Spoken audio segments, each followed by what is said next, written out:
सक्कर Hyderabad motorway को लेकर एक अहम पेशकश सामने आई है। कराची को पेशावर से बजरिया मोटरवे से जोड़ने के इस अजीम प्रोजेक्ट में सक्कर हैदराबाद मोटरवे ही एक ऐसा अहम लिंक है जो कि मिसिंग है।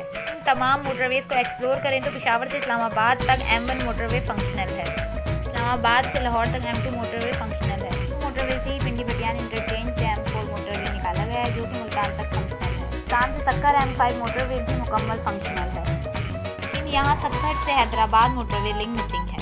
हैदराबाद से कराची M9 मोटरवे मुकम्मल तौर पर फंक्शनल है और से कराची तक का ये सफ़र इन मोटरवेज के ज़रिए तकरीबन 20 से 22 घंटे में कवर होता है। सक्कर से हैदराबाद मोटरवे का ये मिसिंग लिंक बनने से हमारा कराची से पेशावर को मोटरवे से जोड़ने का मिशन तो कंप्लीट हो गया है, लेकिन इसके साथ ये सफ़र 22 घंटे से कम होकर 16 से 17 घंटे में मुकम्मल हुआ करेगा। इसे सक्कर हैदराबाद मोटरवे पर जिन 3 कंपनीज ने काम करना था उनमें से 49% शेयर रखने वाली इटालियन कंपनी ने डिफ़ॉल्ट होने की वजह से